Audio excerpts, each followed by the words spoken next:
ഇവിടുത്തെ cinema കൊട്ടയക്കാര് notice പരസ്യത്തിന് കൊണ്ടുപോയതാണ് ഈ ചെണ്ട. അവർക്ക് സ്വരവും താളവും ഒന്നും വേണ്ട, ഒച്ച മതി. കണ്ടില്ലേ അടിച്ചു പൊട്ടിച്ച് വെച്ചിരിക്കുന്നത്.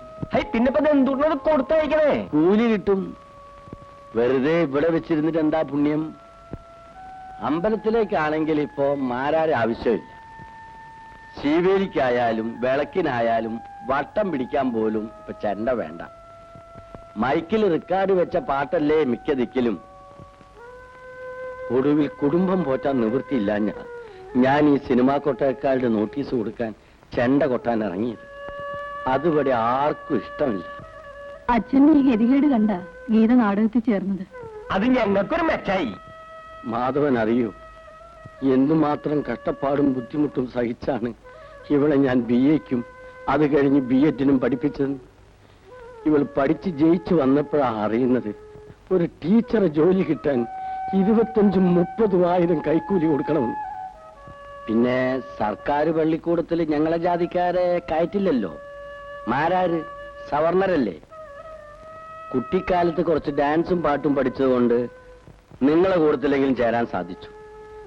ഇന്നിപ്പോ അതുകൊണ്ട് ഈ വീട്ടിൽ അടുപ്പ് തീയേരിയിരുന്നു. അപ്പോ ഞാൻ വന്ന കാര്യത്തില് ഞാൻ എന്താ പറയേണ്ടത്? നാടും വീടും വിട്ട് തനിച്ചവളെ അയക്കുന്ന കാര്യം ഓർക്കുമ്പോ അപ്പൊ ഞാനില്ലേ കൂടെ? മോളെ ഇവിടുത്തെ മോന്റെ കൂടെ അയക്കാന്നാ വിചാരിച്ചാ മതി. ഇവിടെ അടുത്തേക്കൊന്നും അല്ലല്ലോ പോകുന്നത്, കരയും കടലും കടന്ന അന്യരാജ്യത്തേക്കല്ലേ. അച്ഛാ, ഏതായാലും ഞാൻ അവരുടെ ട്രൂപ്പിൽ ചേർന്നു. നാടാക്കാരിന് പേരും കിട്ടി. അച്ഛൻ പേടിക്കണ്ട. അടുത്തായാലും അകലത്തായാലും എന്നെ സൂക്ഷിക്കാൻ എനിക്കറിയാം. ഇനി ഒന്നും ആലോചിക്കാനില്ല. നിങ്ങൾ സമ്മതം കൊടുത്തേക്കോ. ശരി.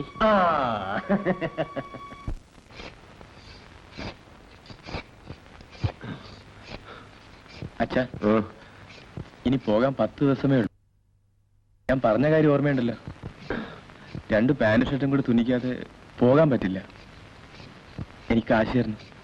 എത്രയാണ് നിനക്ക് വേണ്ടത്? 400 രൂപയെങ്കിലും വേണ്ടി വരും. നോക്കട്ടെ.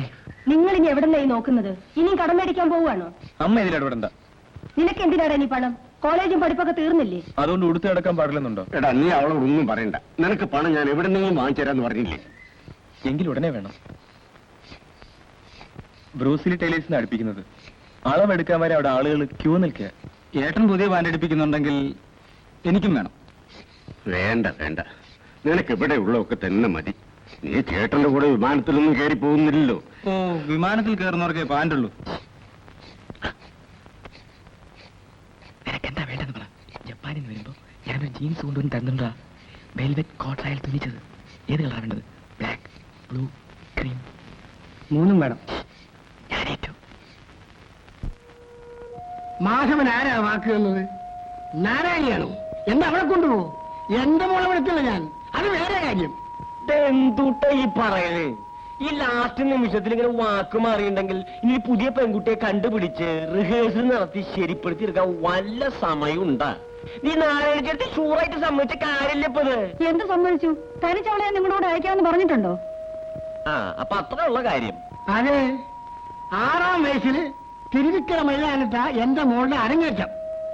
അന്ന് തുടങ്ങി ഇന്ന് വരെ നാടകത്തിനായാലും ഡാൻസിനായാലും തനിച്ച് 5 വർഷത്തിന്റെ കൂടെ ഞാൻ വിട്ടിട്ടില്ല. ഇങ്ങോട്ട് വിടത്തൂല എന്റെ മോളെ. തനിച്ച തനിച്ച. അപ്പൊ ഞാന് ജയക്ക് ഒരു കുഴപ്പമില്ലാണ്ട് ഞാൻ നോക്കിക്കോളാം. നോക്കും. മാധവൻ നോക്കിയാൽ എന്റെ കൊച്ചിന് ഒരു കുഴപ്പം വരില്ലെന്ന് എന്താ ഉറപ്പ്?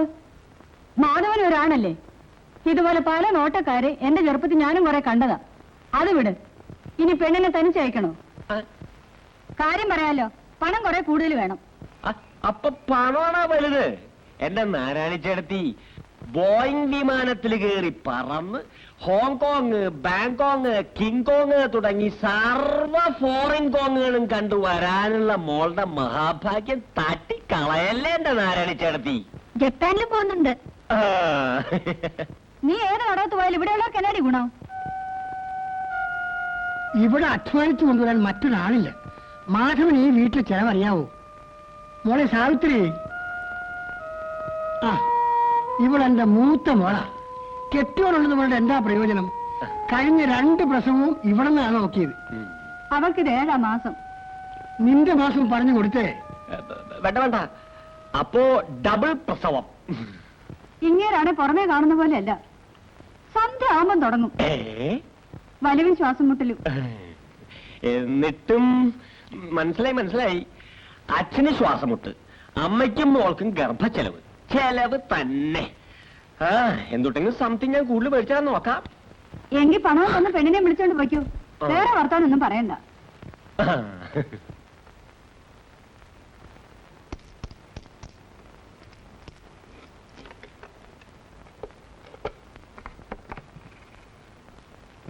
മാത്ത കുറവാ. പിന്നെ നാണുവാശാരി നമ്മുടെ സ്വന്തം ആളായത് കൊണ്ട് എങ്ങനെ പണം തരാതിരിക്കും?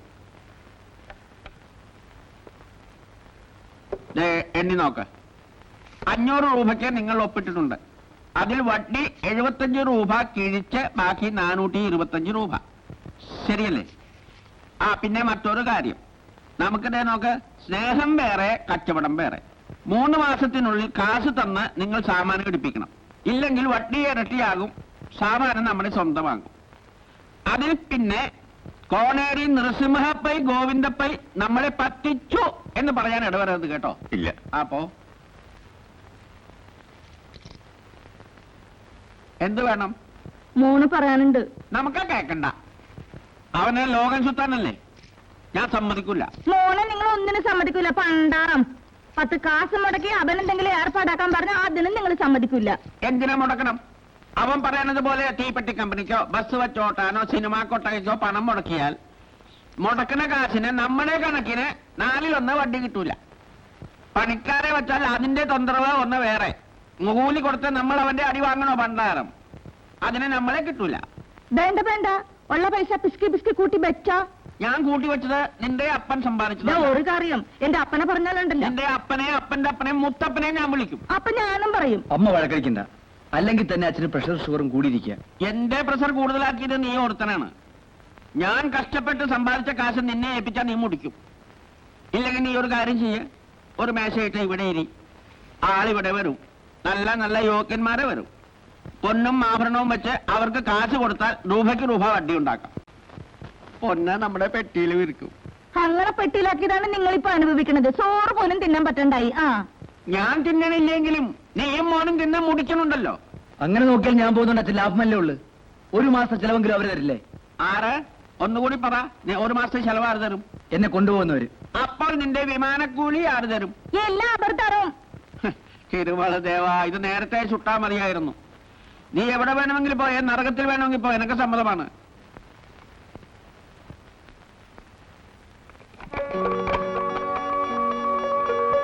എന്റെ വരാഹദേവ, നീ എന്നെ കാക്കണേ.